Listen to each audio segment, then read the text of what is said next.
Okay. I think live.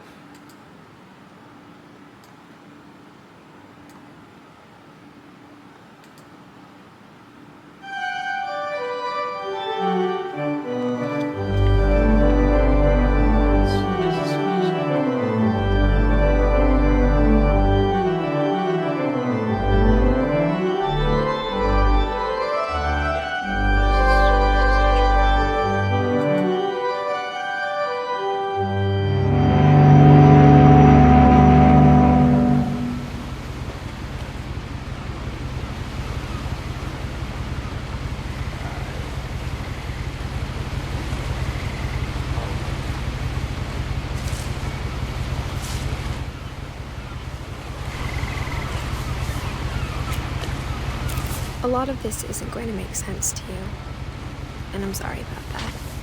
I'm just going to start at the beginning, with the house.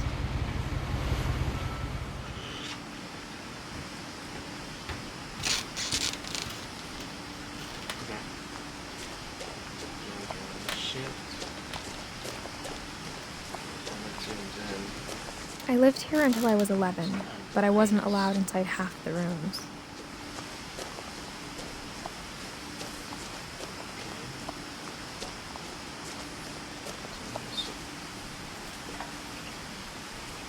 Inside the mailbox were bills from 7 years ago, marked urgent, open immediately.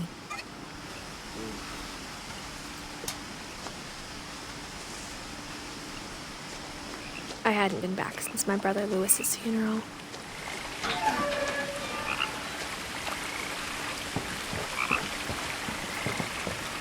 In her will, my mother left me a key but didn't tell me what it unlocked. Maybe she thought I'd know, or she thought the mystery would be enough to bring me back.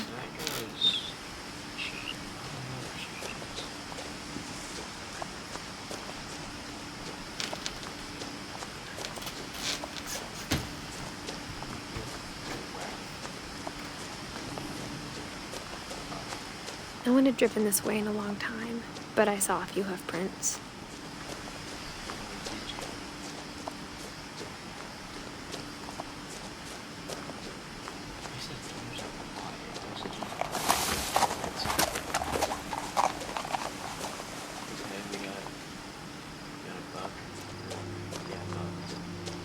The truth is, even after I inherited the house, I never thought I'd come back to it.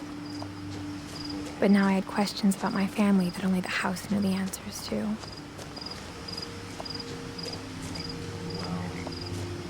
The house was exactly like I remembered it, the way I'd been dreaming about it. This is literally that.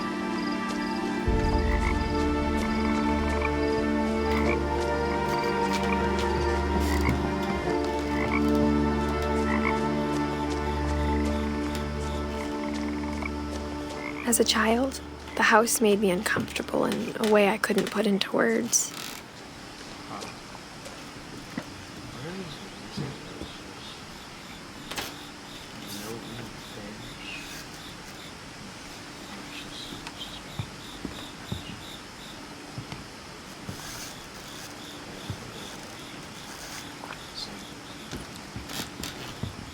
Now, as a 17-year-old, I knew exactly what those words were.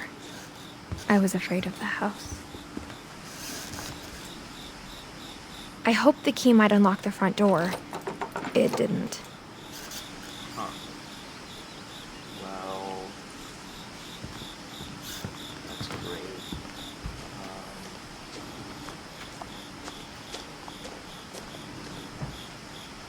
It's one of those wheelchair rooms.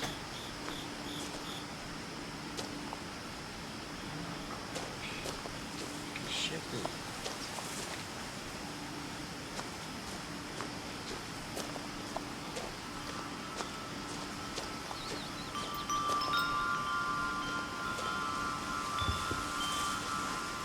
Oh.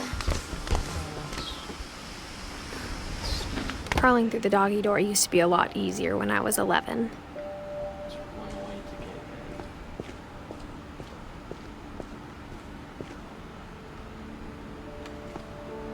in.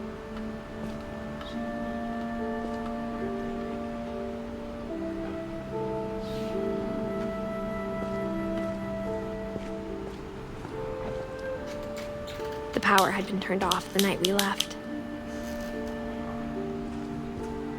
For the first time in years, I felt like I was home. What is it? But instead of a family, there were just memories of one. Shh. Like how after Lewis started working at the cannery, we all got sick of eating salmon. Except our cat, Molly. Okay. Cats are tight. It looks The table was still a wreck from the night we left. like a bomb. It was like a bomb had gone off, killing everyone but sparing the furniture.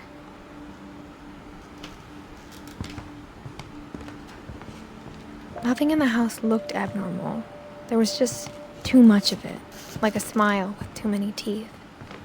Even the fireplace had a story. Edie told me the bricks came from the original house, after it sank. Cool.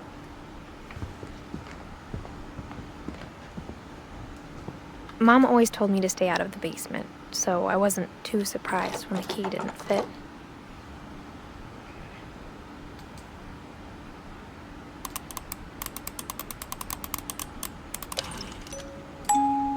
Great-Grandpa Sven built a music box for Barbara, along with the rest of the house.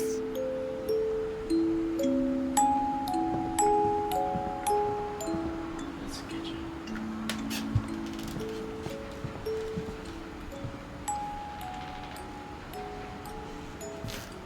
A lot of things got left behind in the whirlwind of that last night.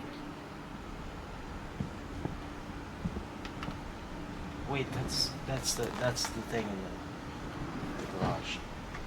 Okay, so you read this?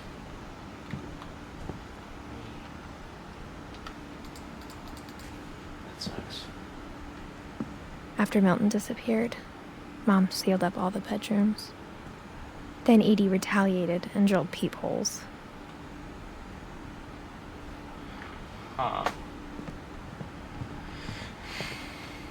This one has. Okay, great.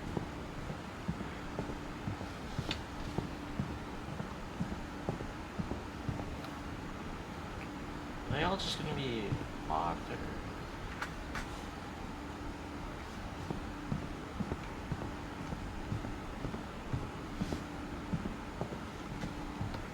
Whenever people ask me about my family, the first thing they always want to know about is Barbara. Okay, so she's got a sister or cousin or something that was inactive. Mom must have locked the third floor stairs on the night we left. Okay. And everything's locked.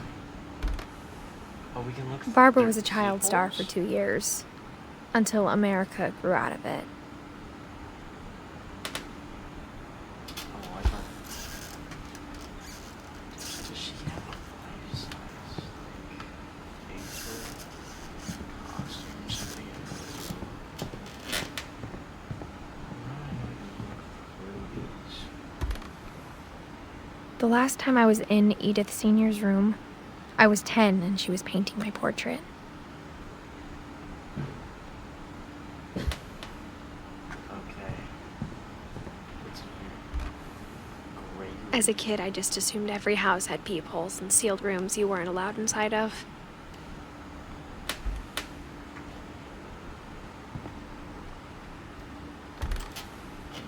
My Grandpa Sam spent 7 years sharing a room with his dead brother, Calvin. Oof. That's rough.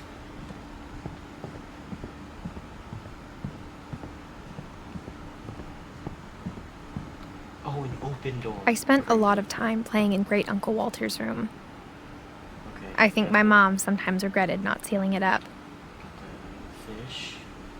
That's a house.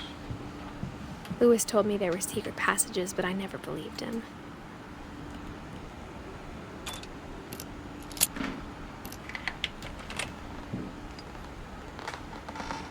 It unlocks.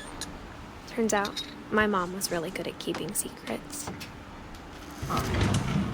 Now it was time to find out what my mom had been afraid of.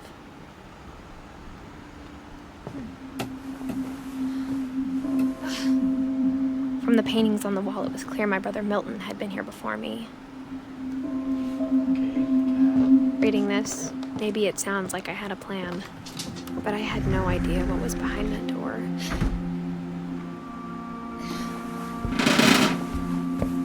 Just like I had no idea where all this was gonna lead.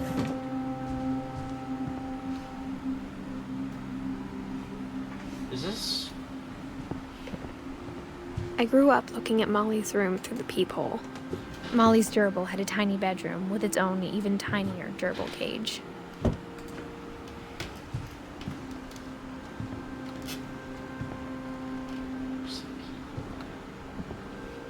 Being inside for the first time, I felt like I'd stepped behind a painting.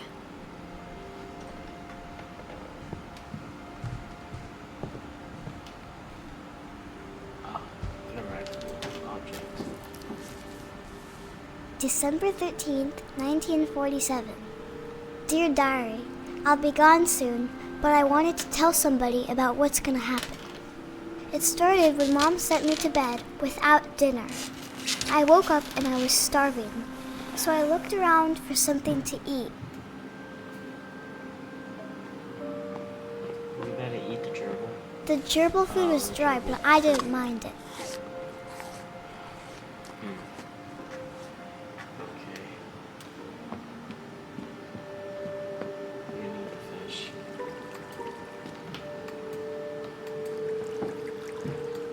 I thought about eating Christopher, but I held back.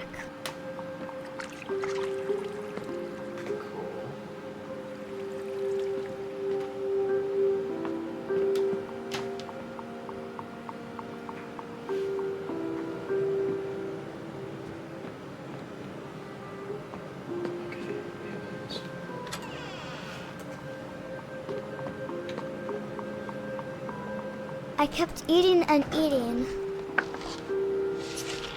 I don't think that's...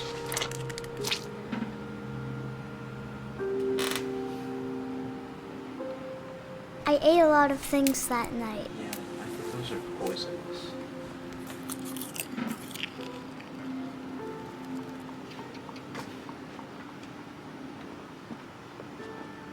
Then I heard chirping outside my window. It was a barn swallow going back to her nest. I reached out for her.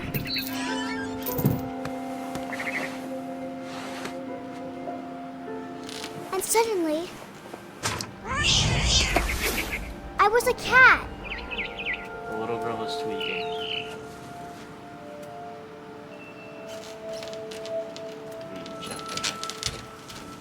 I tried to be quiet, but the bird was really scared.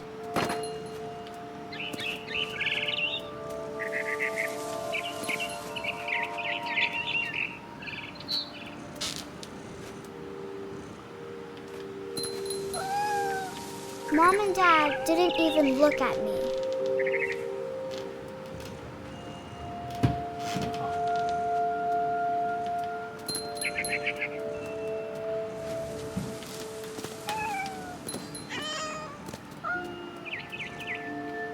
There's this bird egg. This bird is apparently. I jumped and I almost got her.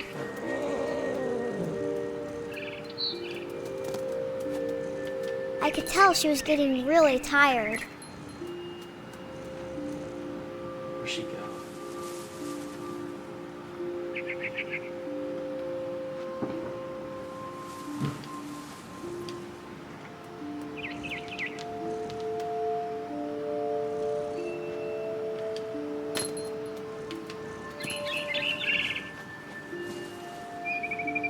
Now I was up in the big tree.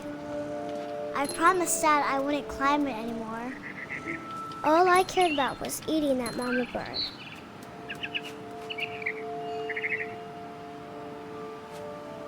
I gobbled her up. And suddenly, I was an owl. First, all I heard was the wind. Then I heard little teeth nibbling in the grass.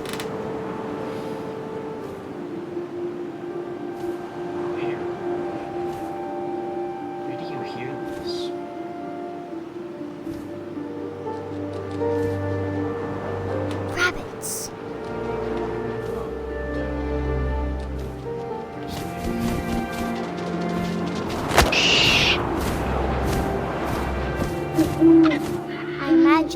face looking up and seeing mine through my talons. I swallowed him up, and I didn't chew one bit. Then I flew off to find something bigger.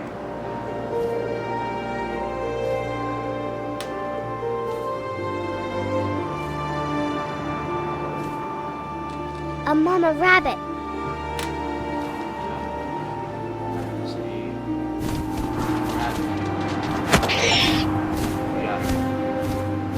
She was almost too big to carry.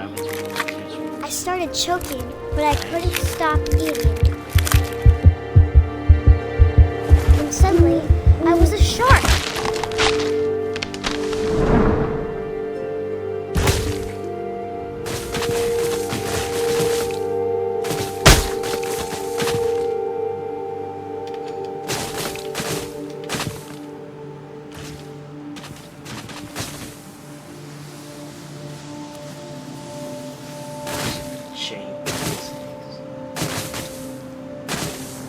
I rolled off a cliff and into the ocean. Now, I was hungrier than ever.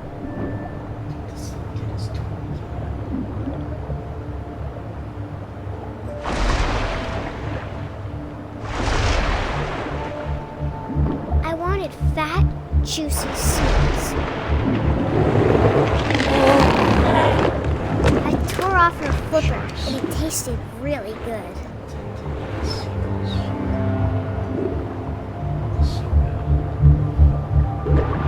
Grabbed on tight, but I was so hungry, I jumped out of the water. When I opened my eyes, everything had changed.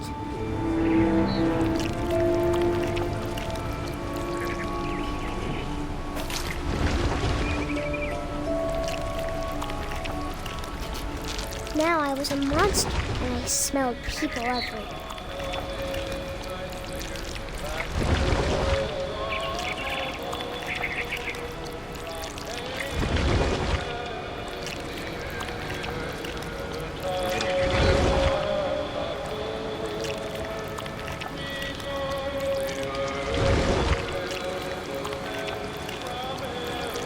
I was big, but I moved real quiet.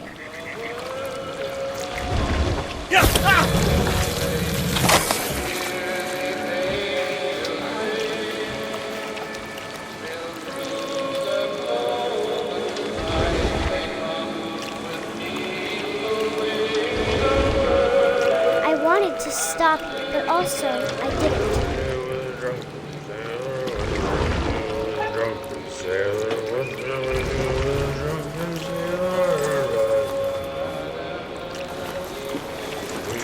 Belly with a rusty razor, belly with a rusty razor, shaves belly with a rusty razor. What shall I do with a drunken sailor? What shall I do?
Passenger, I was still hungry. And across the water, I smelled something new. Something I had to have, so I swam towards it. Okay, so we're just gonna get more people. I slithered onto the sand, and the good smell went into an old pipe.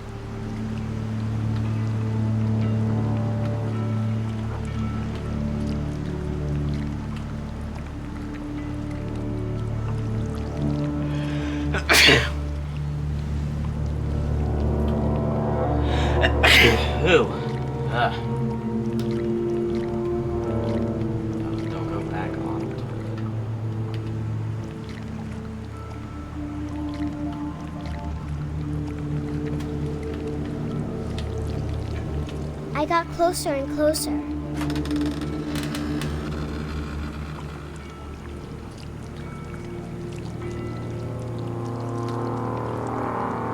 This is the goose. All of my stomach started growling.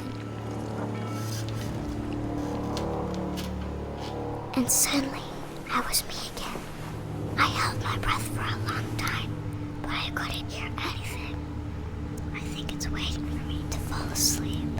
But it's not going to wait much longer. It needs to feed, and we both know I will be delicious.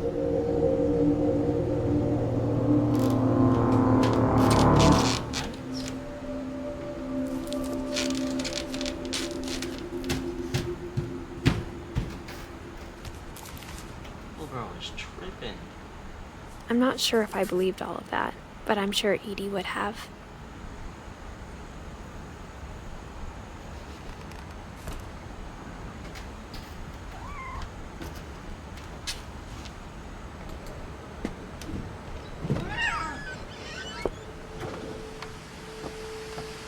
This will be obvious later, but my mom never told me any of these stories. Edie would have, but Mom didn't like bringing up the past. Though, when we adopted a stray kitten, she was the one who named it Molly. I spent a lot of time in Great-Grandma Edie's room. Or did you? Her room was like a museum.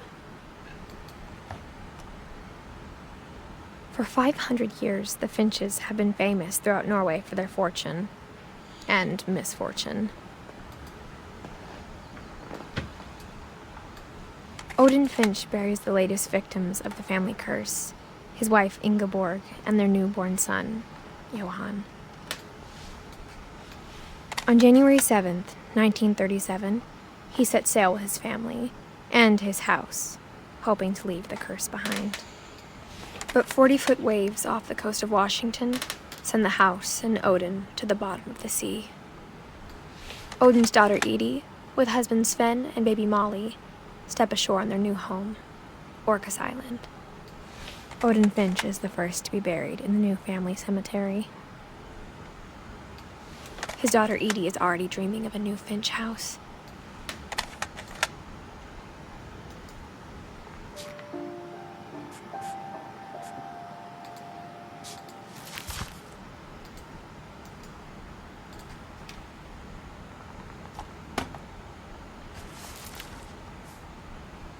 Whatever's wrong with this family, it goes back a long ways. Okay. Edie knit me a new pair of gloves every year, just in time to replace the old ones. Louis died a week before we left, but Edie had already started to memorialize him. Great-Grandma had always been the family's biggest fan.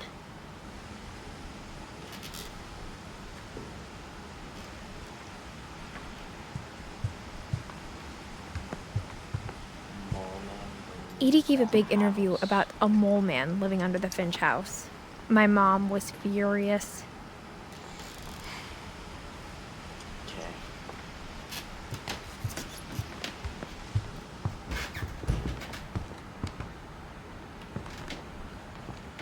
Oh, yeah, it's fine. When Edie told people Sven was killed by a dragon, she could also have said he was building a dragon-shaped slide that collapsed. She could have, but she didn't. Man, everybody died. Even in her 90s. Sometimes Edie seemed a lot younger than my mother. The only trace Grandpa Sam's first wife, Kay, left on the house was the pink bathroom. It was a pretty big trace. Awesome. So,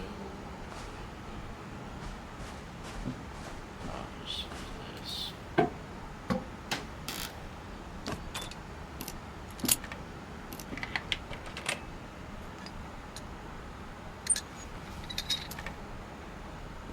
There's a secret in this bathroom. It's in the last place you would look. It isn't in the cupboard. It's hidden in this book.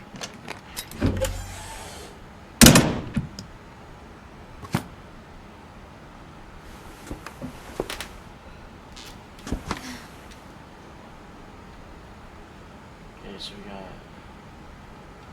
Calvin, the swing. Okay. Stuff. Melton. That's her brother. True that. This is the one where the brother died. Right. Sweetie. Look for people. I knew Grandpa Sam had a twin, and that he never talked about him.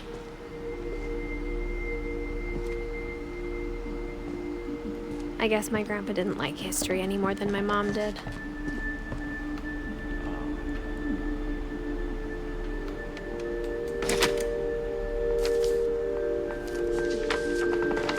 How I Want to Remember My Brother by Sam Finch. The thing I remember is that when he made up his mind, that was it.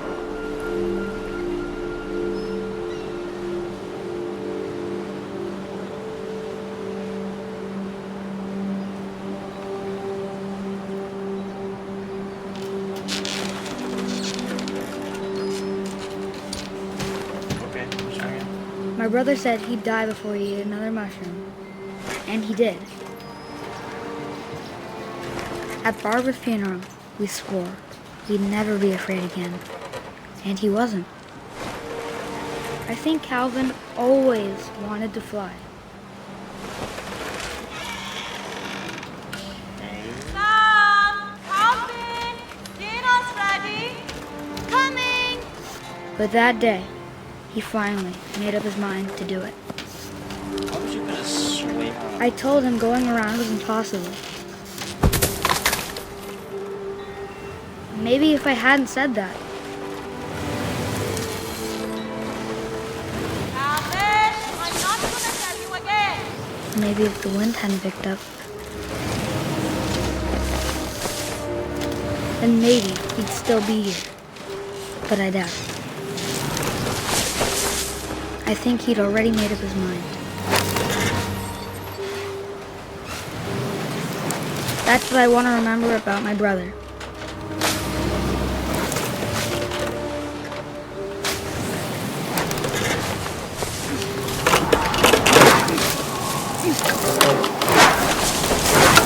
The day he made up his mind to fly. And he did.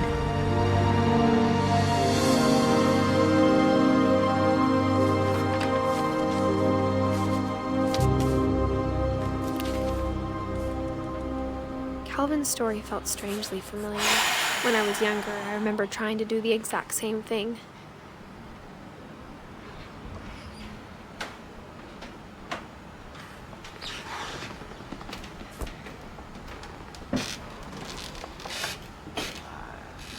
Yeah. After the funeral, Edie roped off Calvin's half of the room.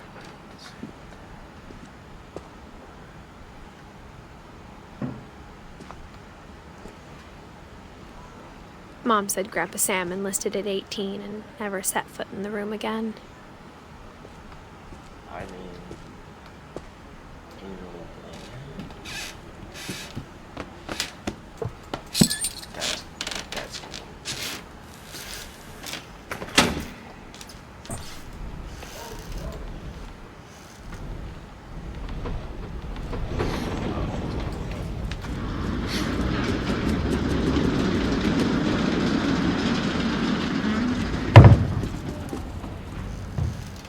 Right, they had a cool house. The passages were a pretty tight fit. They'd obviously been built for smaller hands and bellies.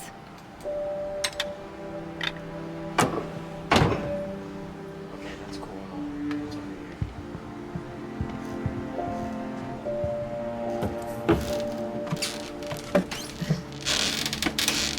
Growing up, I always thought of Barbara as a child star.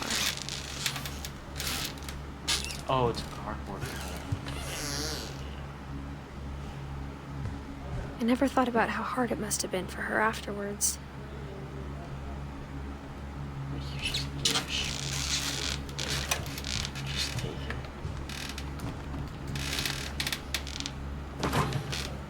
Of all the stories people wrote about Barbara's death, I'm surprised Edie saved this one.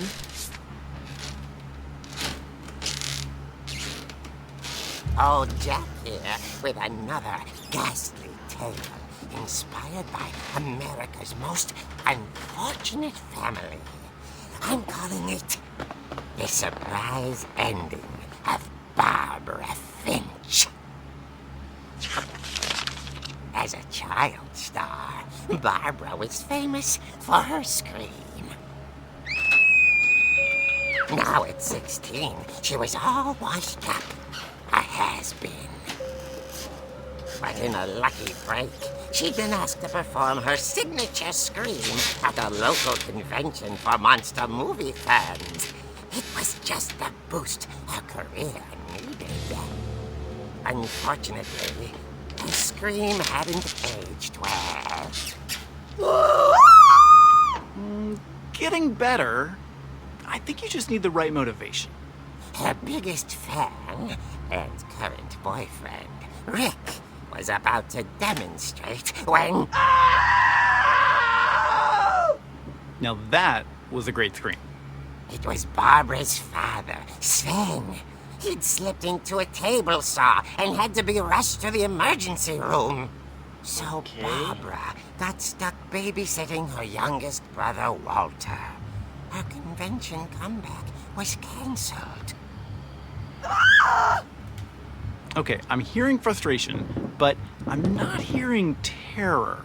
What if I tried... A gang of hoodlums in Halloween masks have been terrorizing Orcas Island tonight. Police are urging residents to... That came from the basement. You're right! Also, I loved your delivery on that. Why is your basement door locked? Because my dad likes making puzzles and secret passages. There's a key hidden in the music box. The secret is to keep winding and winding until finally the key pops out. Thanks, babe. I'll be back in a sec. 20 minutes later, Rick hadn't returned. So Barbara went to look for him, right on cue. She reached for the music box. And as she wound the key, she listened for Rick, but the house was silent. Why'd she put it back?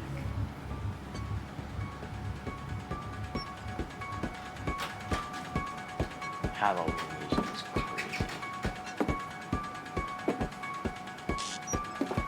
She found Rick's crutch and imagined the worst.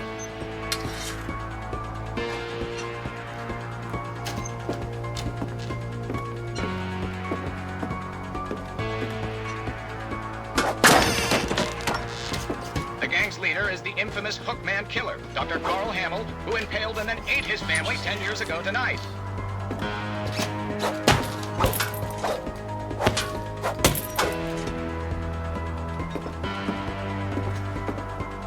The old fridge rattled and grew still. Oh dear! Oh! Valid? Barb, relax. I was just trying to scare you to help you find your scream. Well, I'm not scared, Rick. I'm furious. Then act furious. All I'm getting from you now is that you're hurt, you're confused, and you're... She threw him out, but she kept a little something to remember him by. Barb, have you seen my other crutch? And she was still holding it when she fell asleep watching the Late Picture Show. Hours later... You know this is always Barbara! a picture show.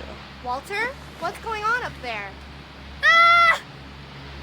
Okay, I'm coming up, but if this is a trick, you're dead, Walter.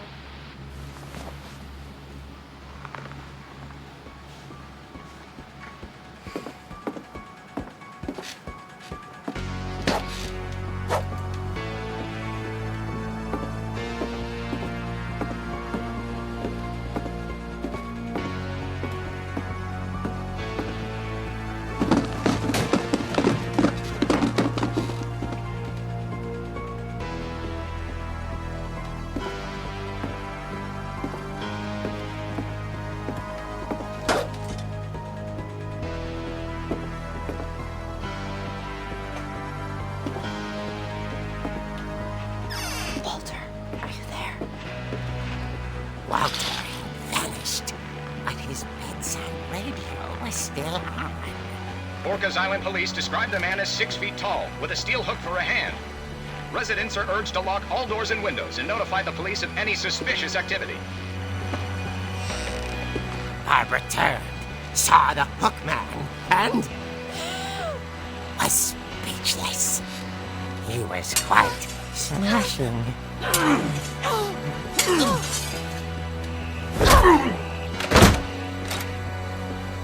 And he was. He couldn't get enough of Barbara.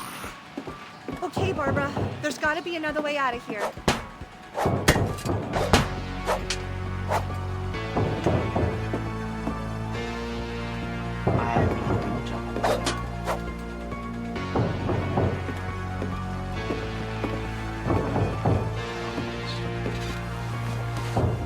That night, she played her part beautifully.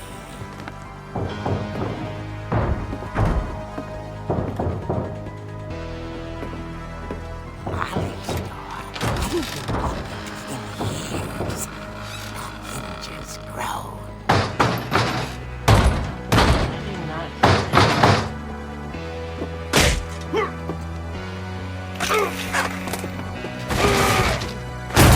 He wasn't moving, but she sensed the story might not be over yet.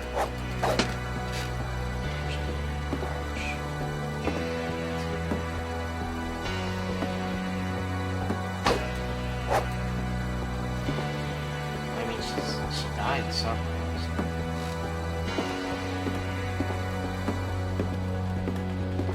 The hookman had vanished.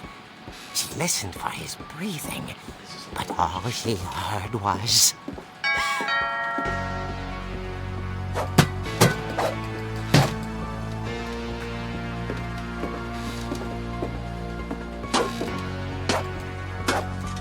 Someone at the door was dying to speak to young Barbara. At the door, she heard whispering.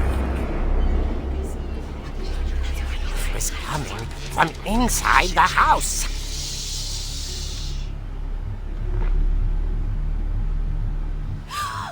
Oh dear. Yo, what?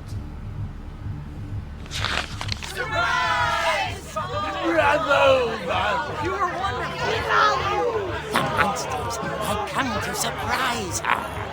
For Barbara, it was a dream come true.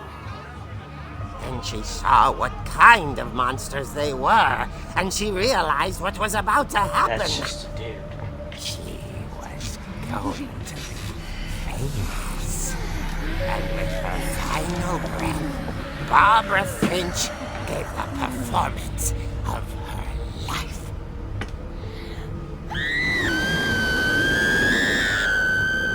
I wasn't there myself, but I hear Barbara was magnificent.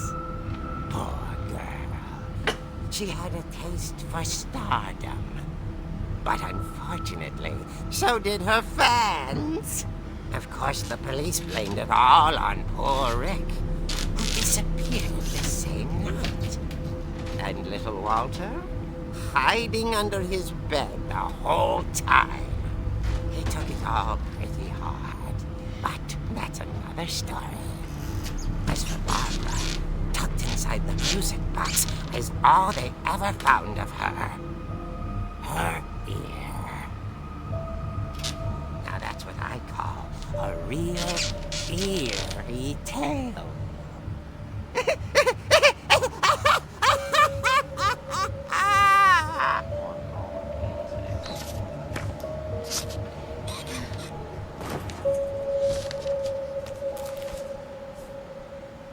Edie told me all Barbara wanted was to be remembered, as absurd as that comic was. Maybe what Edie saw was a happy ending.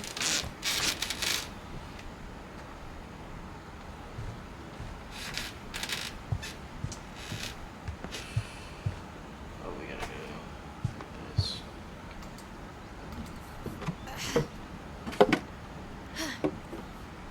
I guess now I know why Mom didn't like me playing with the music box.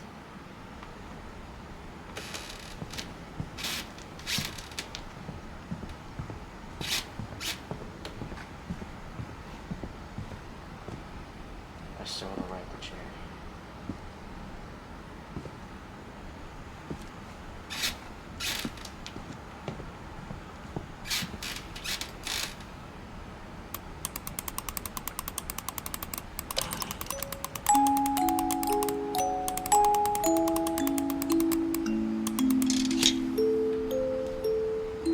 Nice.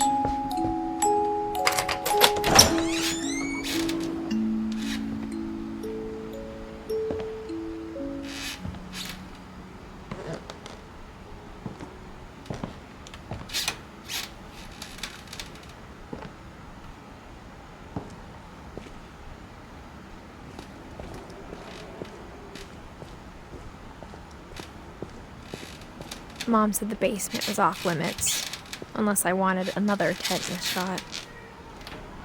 Fair. I saw Edie sneak down to the basement once, carrying packages. I thought maybe she was hiding presents.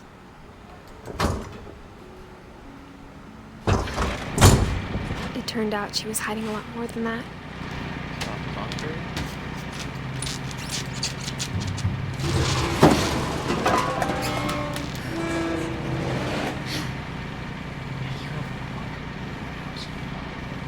I remember asking Mom once about where Walter had gone. She said after Barbara died, he got as far away as he could. If there's a pattern in all these stories, I think it's that none of us has gotten very far.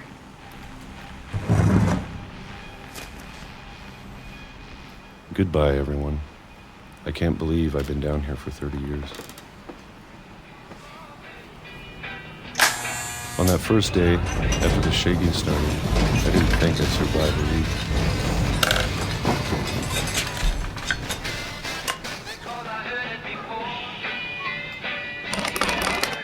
But after a few days, I settled into a routine.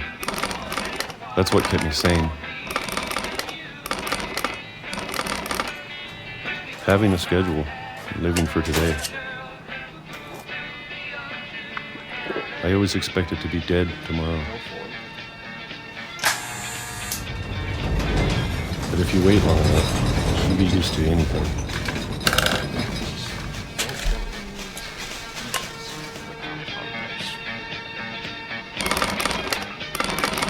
Even a monster on the other side of the door starts to feel normal. Almost friendly.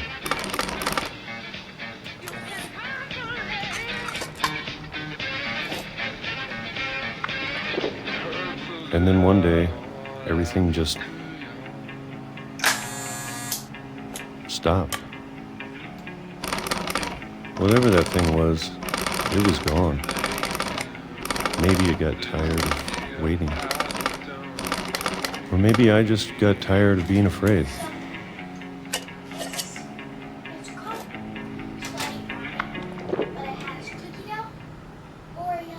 It's been a week now, the longest in 30 years. I'm done waiting. I have to leave while I still can. Where is that?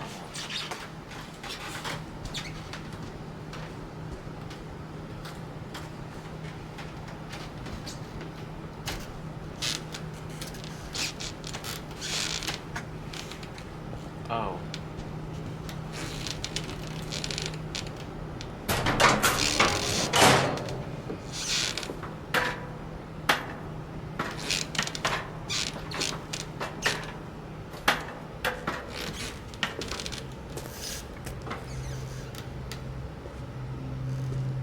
I know it's out there, somewhere.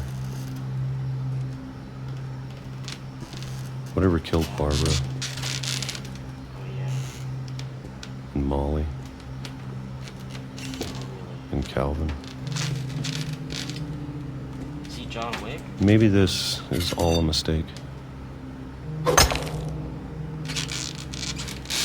But I need to stop living the same day. Even if it kills me. It's John Wick.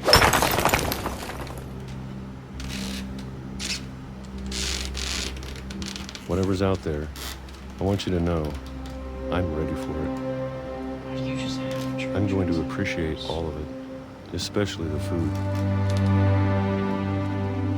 I don't mind if I only have a year left. Or a month. Or a single week. I'd be happy with one new day. I can already imagine the sun on my face.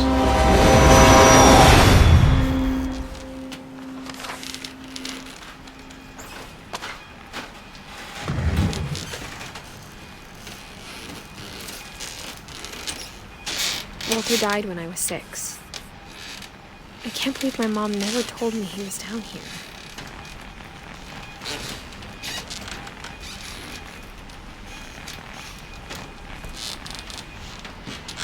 I'm sure my mom was trying to protect me.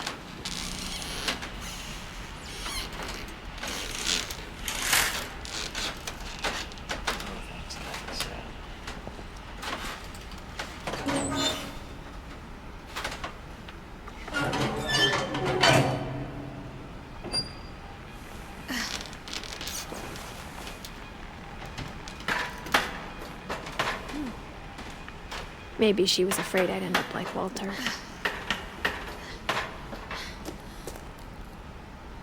But if she never told me about an uncle under the house, I can only imagine what else she was hiding.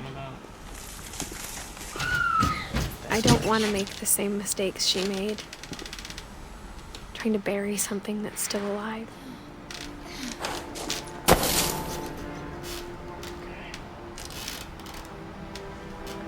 Saving. Wonderful.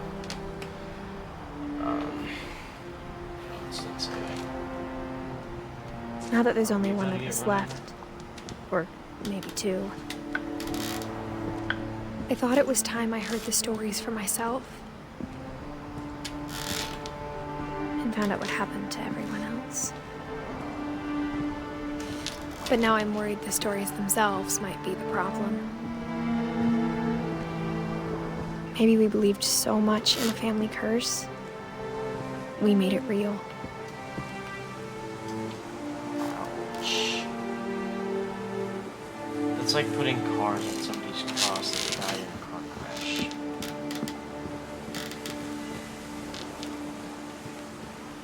I don't know if I should even be writing this.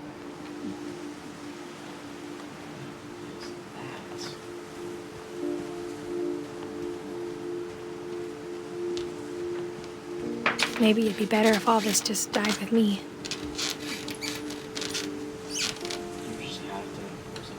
But I thought you should know about your family.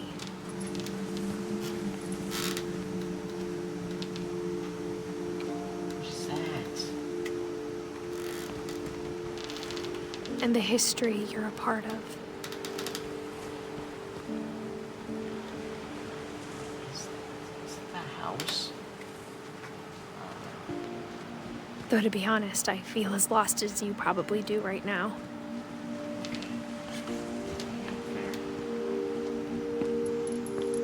I think the people in these stories believed them, for what that's worth.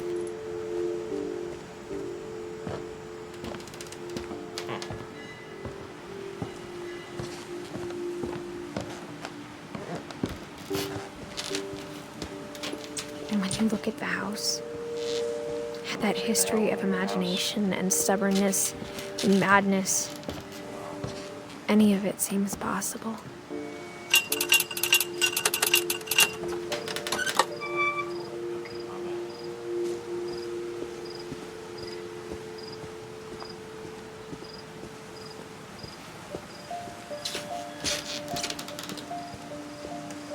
I think we've been surrounded by death for so long, we've just gotten used to it. What kind of family finishes building a cemetery before starting the house? Yours.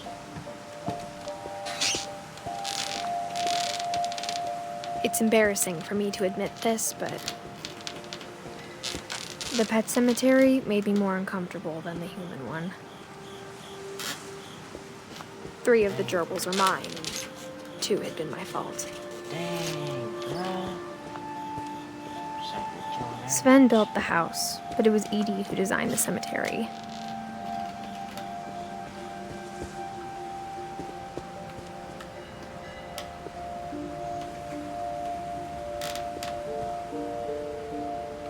That's wild.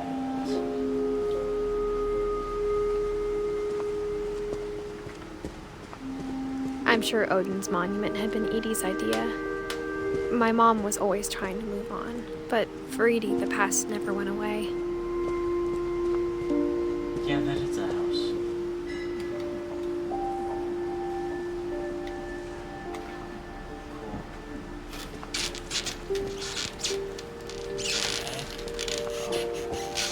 She could see it poking out of the water at low tide.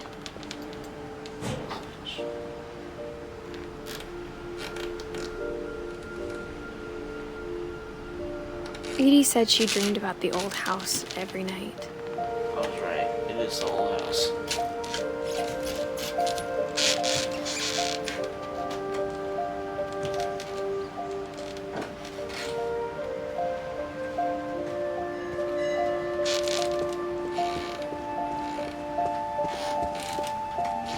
Edie's side was always easier for me to understand. But the older I get, the more I can see where my mom was coming from. She lost 2 of her brothers, just like I did. I get why she tried so hard to protect us.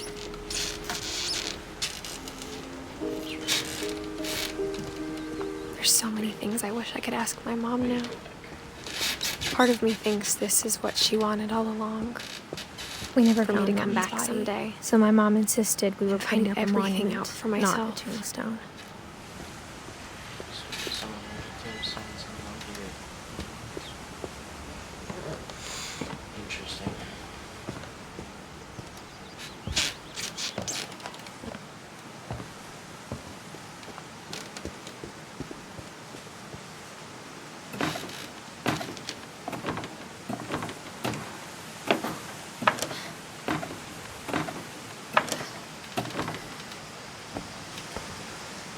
But looking back on it now,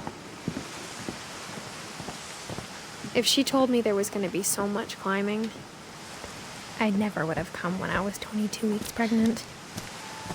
Why are you here? You live through that. You should know.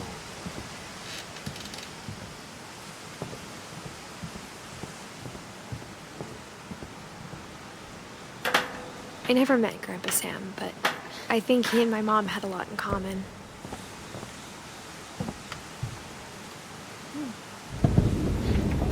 They were both pretty intense. Dang. Nice.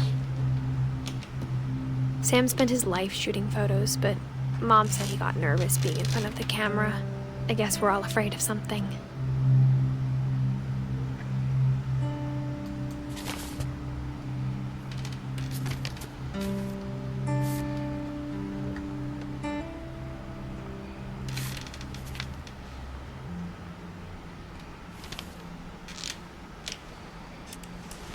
Dawn, I promise, you'll never forget this weekend.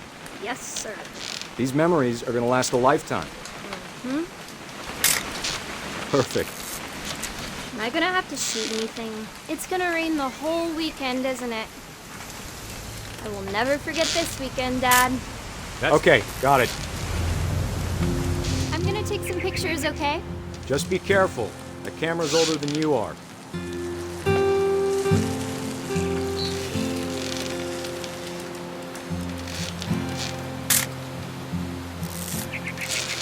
You're right, Dad. It's starting to clear up.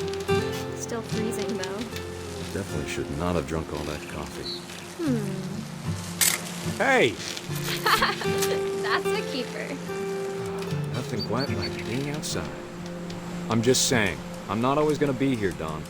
You'll need to remember this stuff, if you want to survive. I'll be fine, Dad. You know who else thought he was gonna be fine? Some guy who died. Dawn, I'm being serious. I know, Dad. You're always serious. Doesn't being out here make you want to chill out? Well, to tell you the truth, I haven't been out here in 20 years.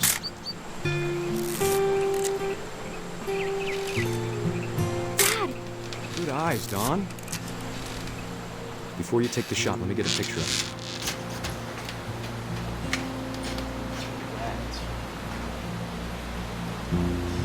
Dad, I... Just breathe. Turn off your imagination. Focus. Let me get behind you. Do I have to do this? Dawn, you don't have to do anything. But if you want to survive, you'll need to be strong. Great shot, Dawn! Right in the neck.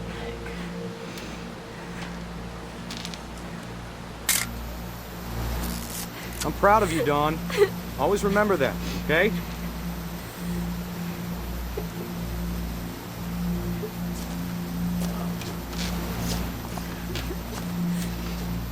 Sorry, Dawn. Just gotta reset the timer.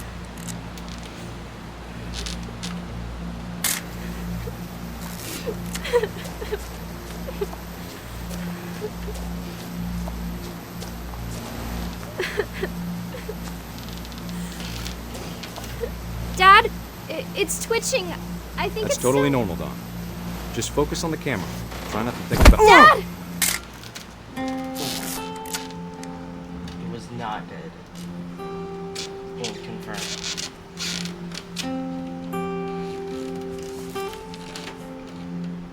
Of all these stories, that's the one I wish most that my mom had told me.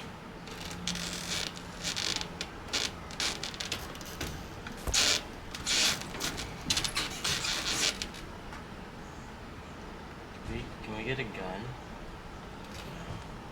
Instead of hiding from death, Sam seemed to go out of his way to meet it.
After Sam died, my mom and Edie got really close.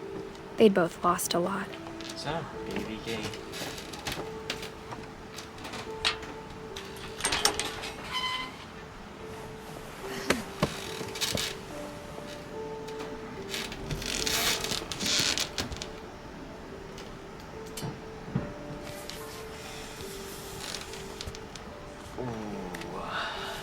Dear Kay, do you remember the way Gregory used to laugh when he thought he was alone?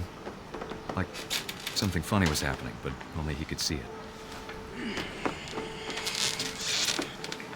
I think he saw things the rest of us don't.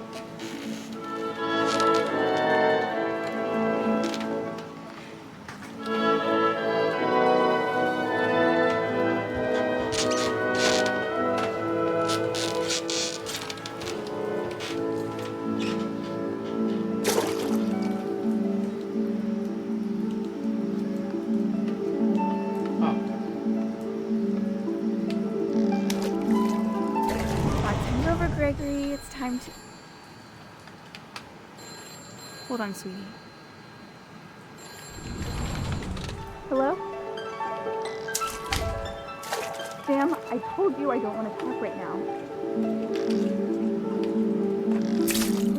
I wonder what he saw.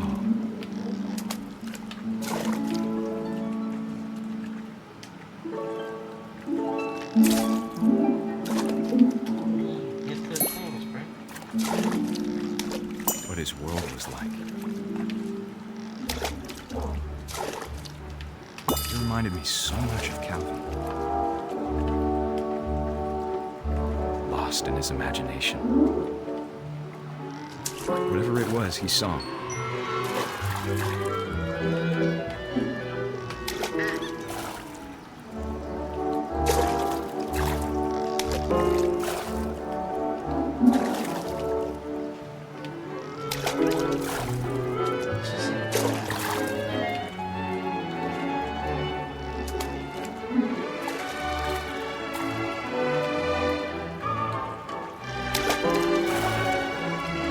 It sure made him happy.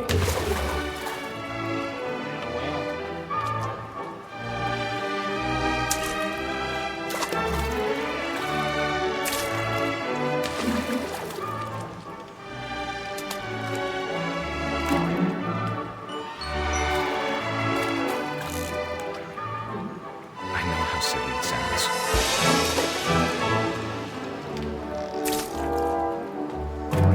That I worried about a baby being too happy. But I could feel him slipping away. Sorry about that, Gregory. I know you did everything you could. Maybe if I hadn't called that night. Damn it. Hold on, I don't want Gregory to hear this.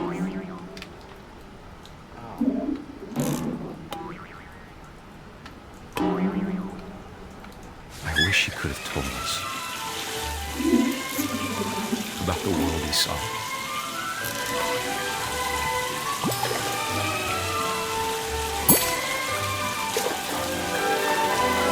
There's so much I don't understand about Gregory, about everything.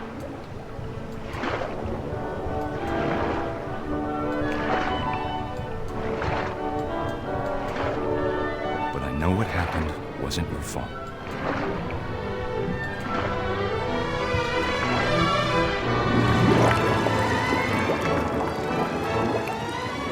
I'm sure he's happy. And he'd want you to be happy too. Good luck, Kay. Love, Sam.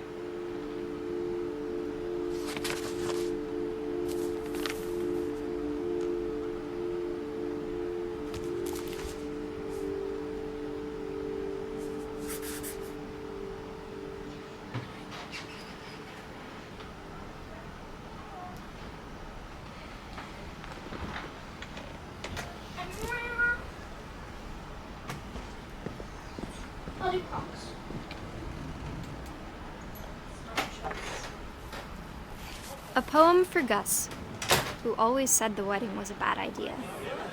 Our father never hit us kids, at least not very hard, before the day my brother said with teenage disregard that he'd be dead before he'd see a wedding in our yard.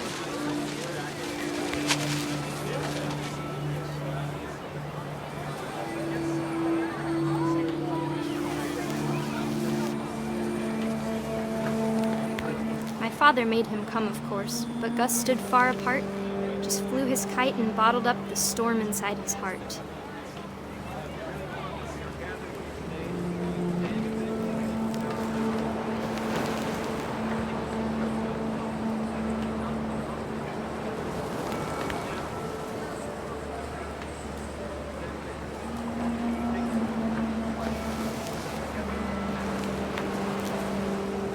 I tried to talk him out of it, but though he'd never met her, "We don't need a stepmom," were the words that I now pronounce you husband and wife. You may subscribe.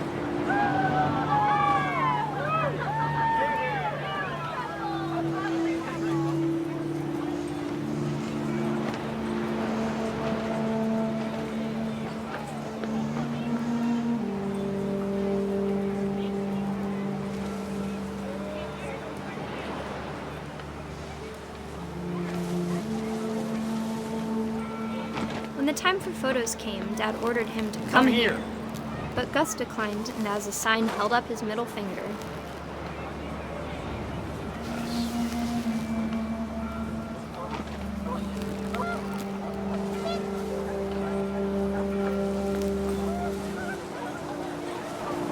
The wind picked up, and panicked geese appeared and quickly went.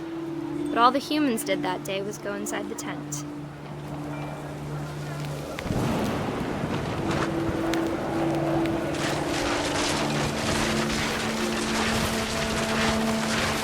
The rain came down in buckets then, but no one seemed afraid that nature might destroy the tent our dad had crudely made.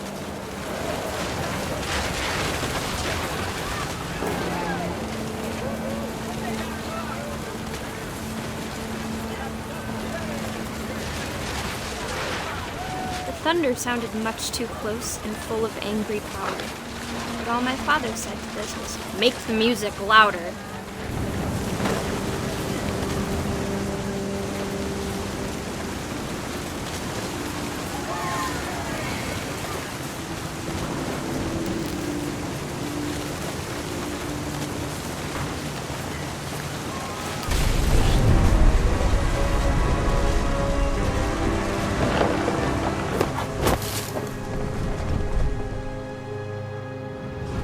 I wish that I could truly say I thought about you on that day.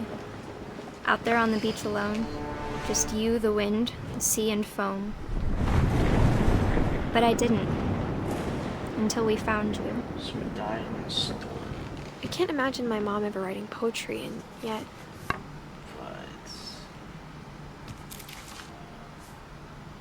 She never talked about him, but Mom told me once if I was a boy, they were going to name me Gus.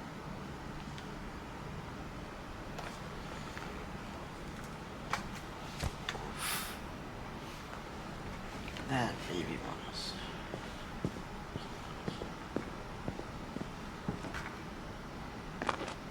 My mom moved up to the loft after her brothers died. At the time, it was as far away as she could get.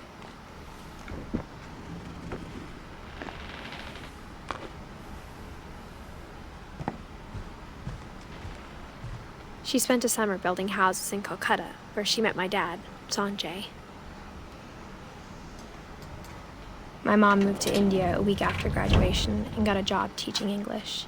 Louis was born a year later.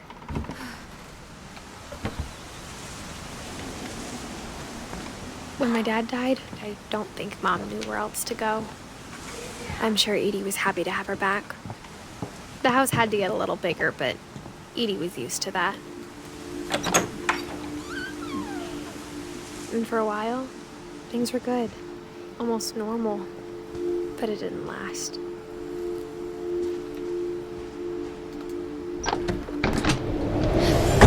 The beginning of the end was Milton's 10th birthday, when Edie gave him a castle.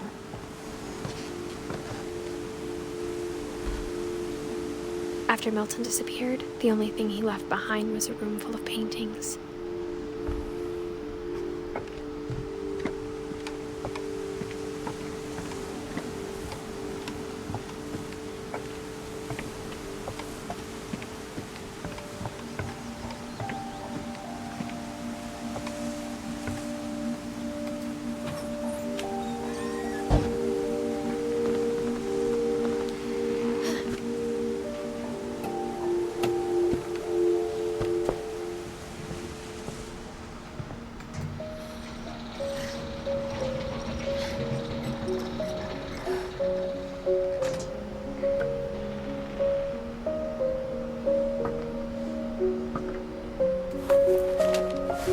Milton Finch in The Magic Paintbrush.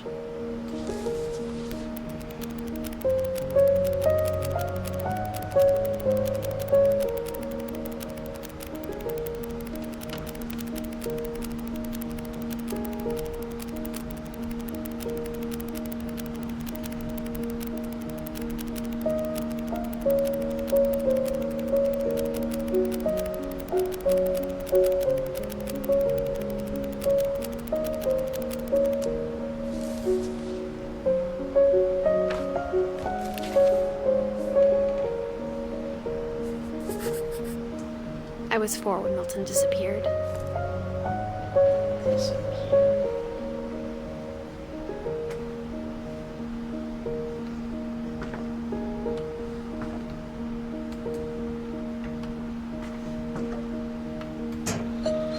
Mom spent months searching for my brother. Then she sealed the doors. That's it. That's the door. That's the door.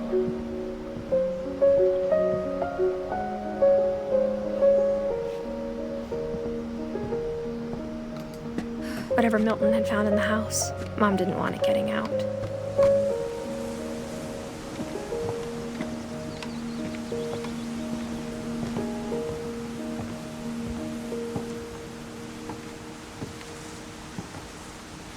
Mom definitely blamed Edie, but I think Louis blamed himself. After he graduated, he just spent more and more time in his room, until Mom got him a job at the cannery.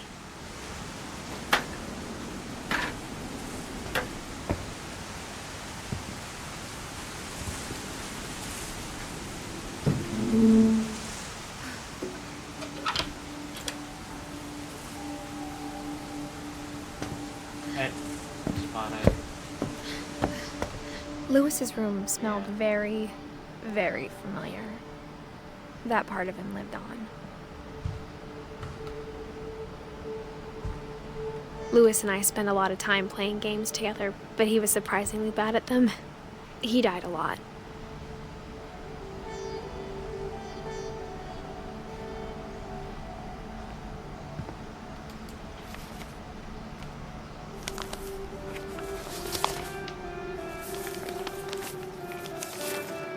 Dear Mrs. Finch, as Louis's psychiatrist, I can understand your desire for an explanation.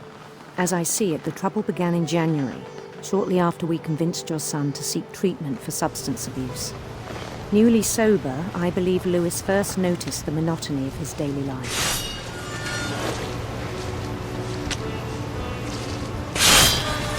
He kept working at the cannery, but he withdrew part of himself. In our sessions, I saw the same behavior. His mind began to wander. I asked him to describe it. He said he started small, imagining a labyrinth. He'd feel his way about.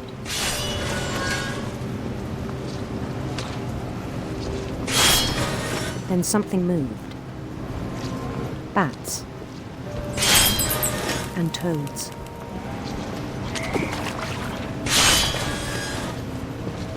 And things that have not names.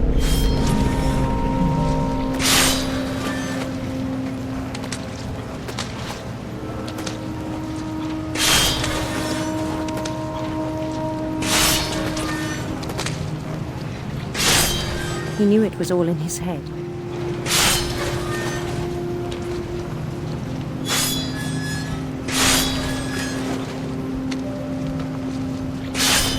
But he took it very seriously. I had hoped he'd find himself.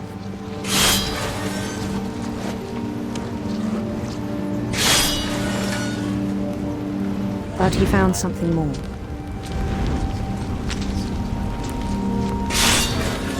I worried about him then.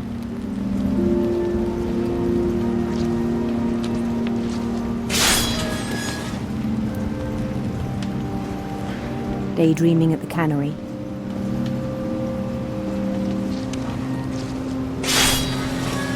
I spoke with his boss.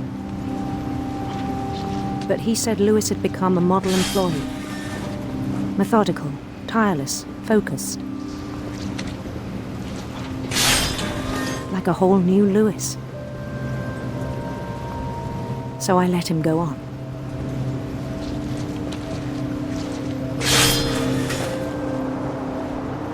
I even encouraged him.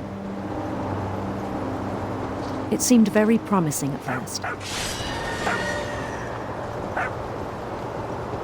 He told me he'd made a new friend. On the edge of a city he named Louis Topia.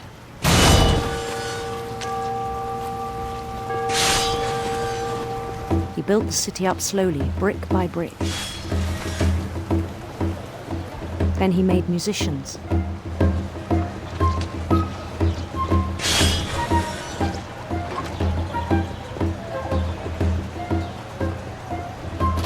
And songs for them to play. talked about starting a band.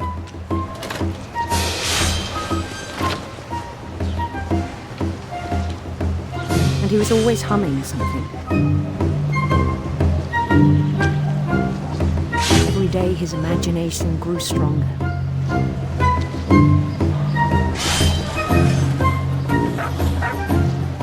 He no longer spoke at the cannery, but his chopping was as reliable as ever. Then one day it struck him that all the cheering crowds, even the stones under his feet, were all in his imagination. So he could do whatever he wished.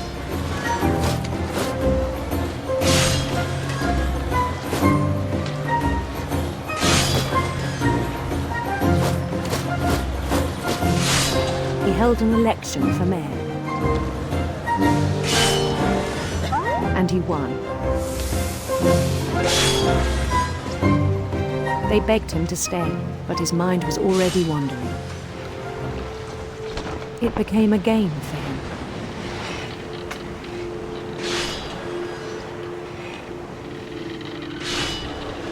He'd conquer a city, then immediately push on.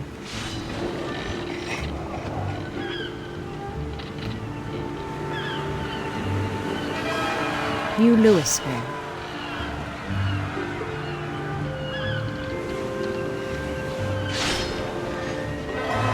St. Louis. He started drifting away from our reality.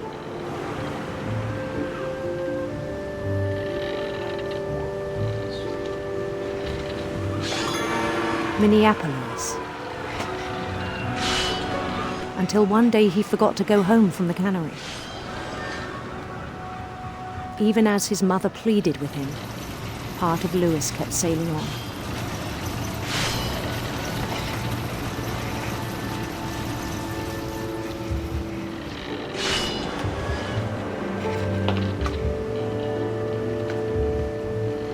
In Louisburg, he heard rumors of a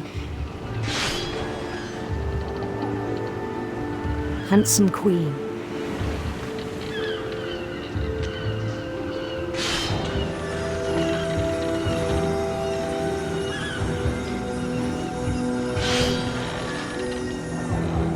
The queen was on her own quest for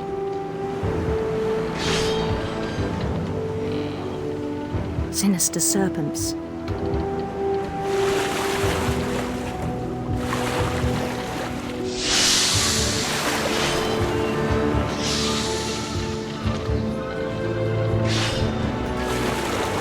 He followed the sound of her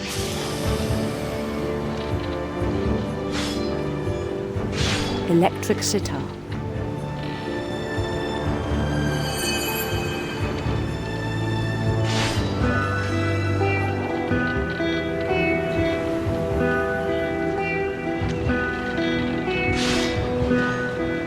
His chase led him to a golden palace east of the sun and west of the moon. Even then, his logic remained sound.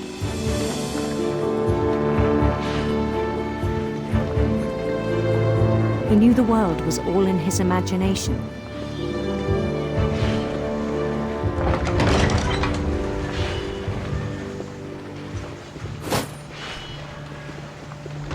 But he was so proud of having created it.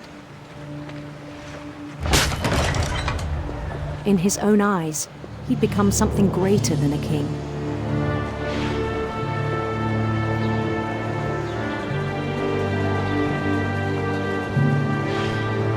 For someone who'd never known success in the real world, I think it was overwhelming.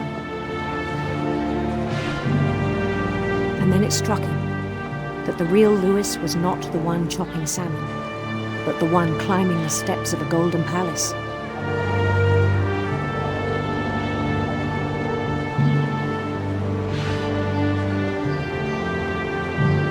My imagination is as real as my body, he told me. It was hard to argue with him.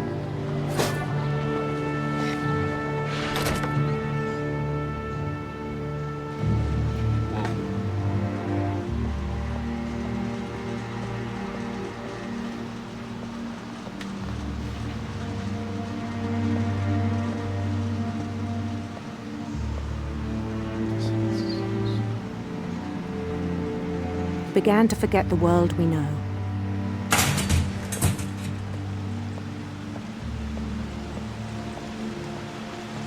I think it pained him to remember Lewis, the cannery worker.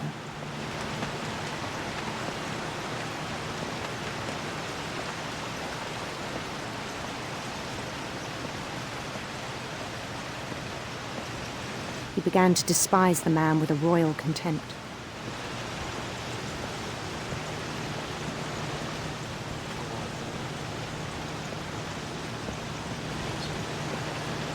I still thought I could save him. Even after he said he was being crowned king over all the lands of wonder. The palace would be packed with his companions.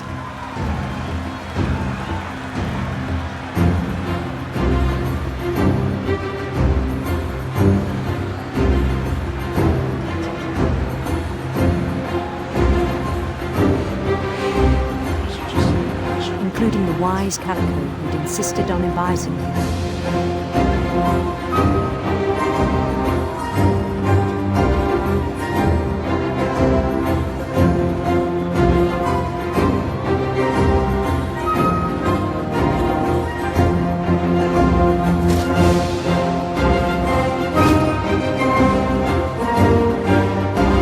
His queen waited, holding his crown.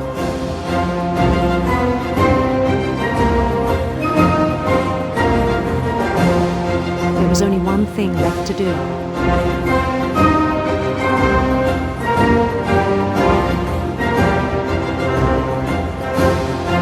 Bend down his head.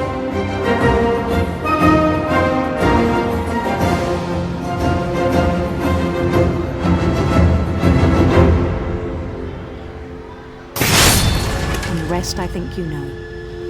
Mrs. Finch, your son was a kind man who will be missed by all of us who knew him.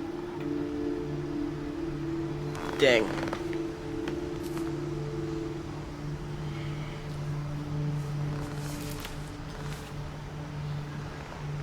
My brother was really cool. I wish you could have met him.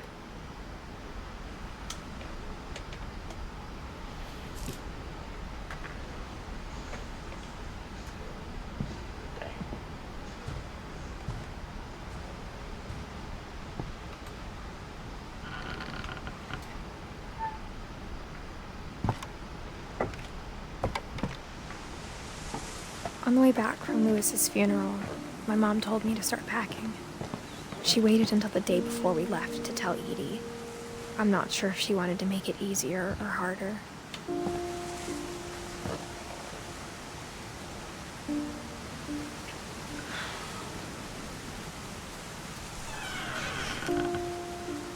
I wish we'd stayed.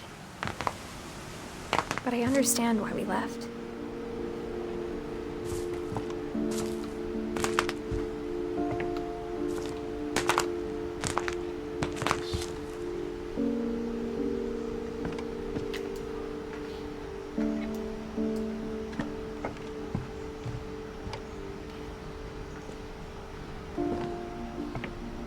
What happened that night had been coming for a long time. Maybe it should have come sooner.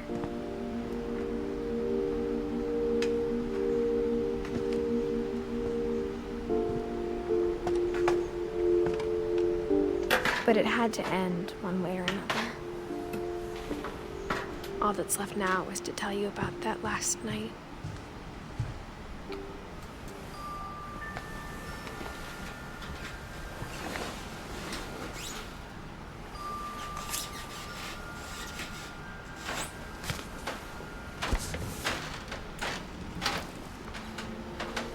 That whole last day, Edie just watched us pack and didn't say a word. Until supper, when she raised her glass and said, "To our final night together, and all our final nights apart." Grandma, you know what I said about alcohol. Some of your medications are very Edith, specific. I left a present for you in the hallway. Why don't you go open it? The grown-ups have to argue now. I'm sorry, you're right. We're all leaving tomorrow. Let's just enjoy our last... I'm not leaving. Edith, you're excused. Edith. instantly change that.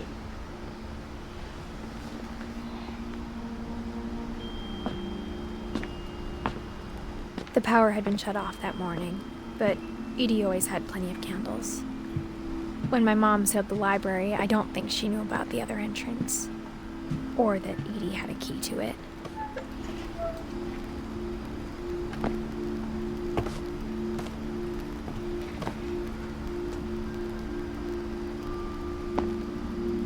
The thing you're afraid of isn't going to end when you leave the house. Edith has a right to know these stories. My children are dead because of your stories. I think it's best if Edith and I leave tonight. We'll have the nursing home send a van for you in the morning. Okay? Dear Edith, there's so many stories I wish I could tell you, but there's only time for one. This is about what happened on the night you were born. That night, the tide went way, way out. It was the first and last time I ever saw the old house aground. There'd been an earthquake out in the middle of the ocean. They called it the lowest tide in 1,000 years. God, it smelled awful. You know, I've seen that house every day of my life.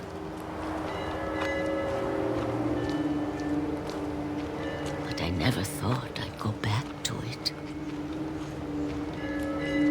When the fog rolled in, I lost my way.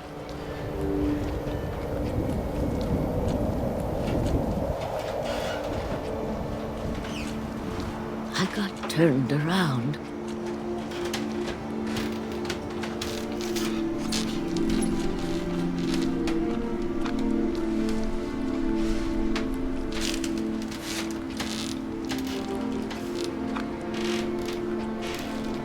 For a while, I wandered.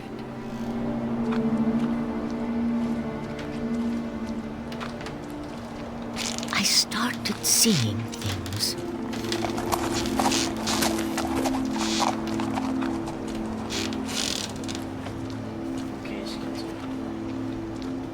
Things I'd forgotten had ever existed.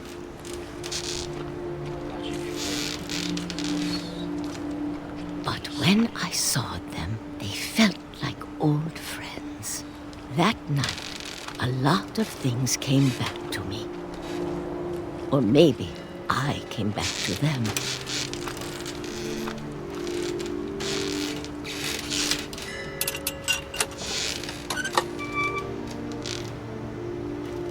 Things I can't explain, but that I need you to try and... Edith, what are you doing in here? It's mine. Edith! Mom, you're gonna rip it! Let go! I kicked and screamed, but Mom dragged me to the car.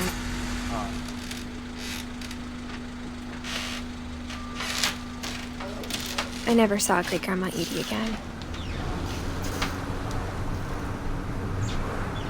The next morning, the van came to pick her up, but she was already gone. After that, we moved around a lot.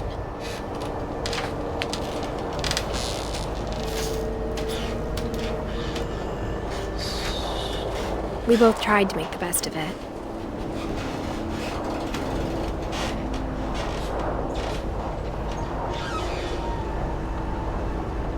A few years went by.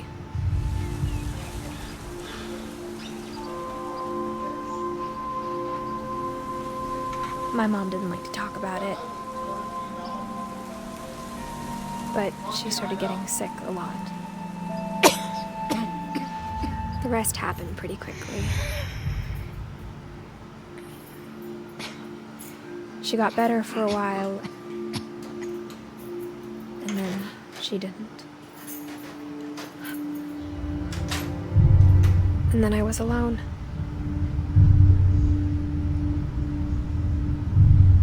The last finch left alive.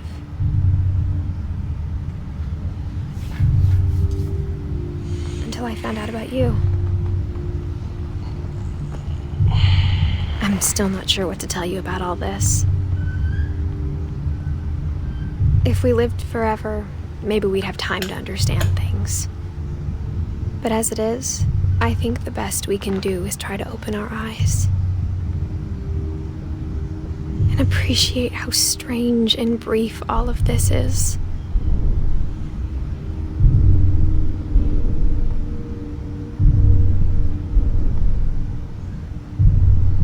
This journal was supposed to be for you.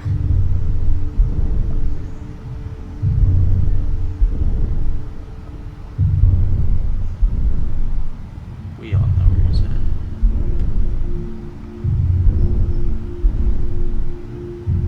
But now I hope you'll never see it. I just want to meet you and tell you all these stories myself. But I guess if you're reading this now, things didn't work out that way.